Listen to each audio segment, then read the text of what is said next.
కార్యక్రమాలు ఇందాక అన్నట్టు ఒక బాధ్యతతోటి కూటమి ప్రభుత్వంలో భాగంగా ఏ విధంగా మనం కలిసి ఉండాలి, ఏ విధంగా కార్యక్రమాలు చేసుకుంటూ ఉండాలి, తగ్గాల్సిన చోట తగ్గాలి, కలిసి మనం పని చేసుకుందాం అనే నినాదంతో పవన్ కళ్యాణ్ గారు ఖచ్చితంగా ఒక రోడ్ మ్యాప్ ఇస్తారు. సౌత్ మోడీగా కళ్యాణ్ గారిని అభినందిస్తున్నారు. దీని మీద మీ కామెంట్?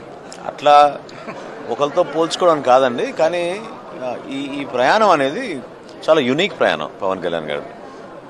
ఎందుకంటే ఒక పొలిటికల్ బ్యాక్గ్రౌండ్ లేకుండా రాష్ట్రం విడిపోయిన రోజు ఆ కష్టకాలంలో పార్టీ స్థాపించి 2014లో ఇంత దూరం అయినా తీసుకొచ్చి వ్యక్తిగత దూషణలు, ఇబ్బందులు, నానా రకాలుగా ఇబ్బందులు పెట్టిన చివరికి సినిమా విషయంలో కూడా సినిమాలు జరుపుకొనివ్వకుండా చేసిన మూర్ఖులు వీళ్ళు గతంలో.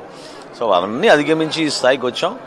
ఖచ్చితంగా ఇప్పుడు రాజకీయ ప్రస్థానం ఏ విధంగా ఉండబోతుందో మీరు చూస్తారు. చెప్పు తీశారు, ఇప్పుడు చెంప పెట్టు కొట్టినట్టుగా ఈ సభ జరగబోతుందా? ఆదర్శవంతంగా ఉంటుందండి. సార్ దుర్గేష్ గారు ఏ రకంగా సాగుతుంది? అంత వివరంగా చెప్పి